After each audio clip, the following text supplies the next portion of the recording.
तारापुर नाम का एक शहर था। इस शहर में आकाश अपनी पत्नी मीरा के साथ रहता था। पति पत्नी दोनों ही नौकरी करते थे।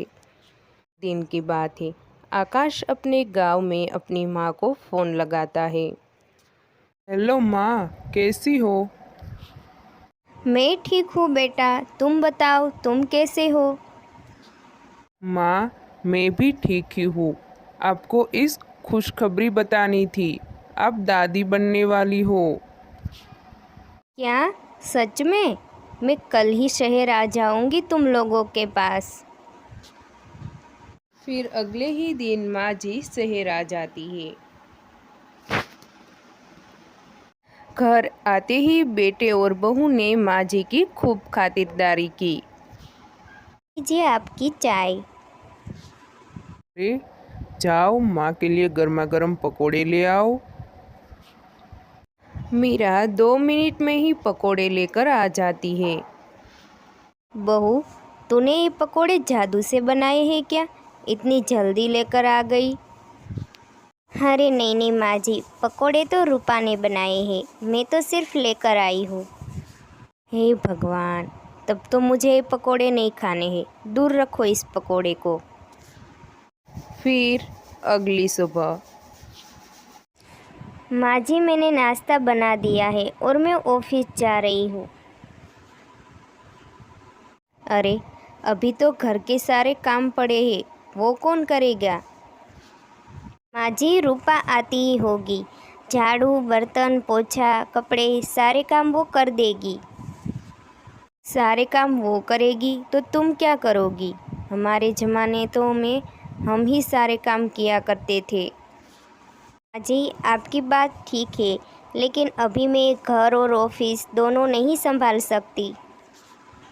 हमारे घर के काम हम खुद ही करें, तभी घर में बरकत आती है। और तुम्हें घर के बाहर जाकर नौकरी करने की क्या ज़रूरत है?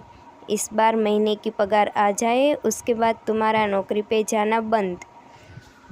फिर शाम को मीरा आकाश से कहती है, सुनिए ना, माँ जी कह रही है कि मैं नौकरी पे ना जाऊँ, घर पर ही रहूँ। हाँ, तो उसमें माँ ने क्या गलत कहा? ठीक ही तो कह रही है। अब तुम्हें आराम करने की ज़रूरत है, इसीलिए अब तुम्हें छुट्टी ले लेनी चाहिए। फिर भी आराम कहाँ? माँ जी कह रही है कि मैं रूपा को काम से निकाल दूँ और घर के सारे काम मैं ही करूँ। इन घर पर ही रहोगी, इतने में तो घर के काम तुम कर ही लोगी।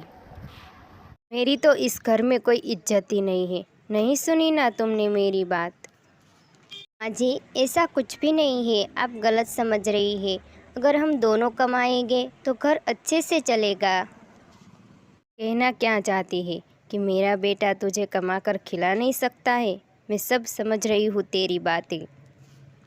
अब तो ये रोज़ का हो गया था। मीरा रोज़ की चिक से अब परेशान हो चुकी थी, इसीलिए एक दिन वो अपनी नौकरी छोड़ ही देती है। कुछ महीनों बाद मीरा ने एक बेटे को जन्म दिया। आकाश जब काम पे जा रहा था तभी माँ जी कहती है, बेटा, मेरी दवाइयाँ ख़त्म हो गई है और मेरा चश्मा टूट गया है, इसीलिए दोनों ही आते वक्त ले आना।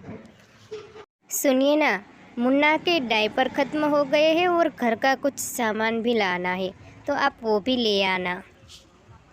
क्या तुम दोनों ले आना लग गई हो? पैसे क्या पेड़ पे उगते हैं? मैं कुछ भी नहीं लाने वाला हूँ, जा रहा हूँ। को जब आकाश ने इस महीने की खर्चे की टोटल लगाई तो खर्चा बढ़ गया था। मीरा, हमारी सारी सेविंग्स हॉस्पिटल और छठी में ख़त्म हो गई है। अब घर के खर्चे बढ़ रही है। अब सब कुछ मुझे समझ में आ रहा है।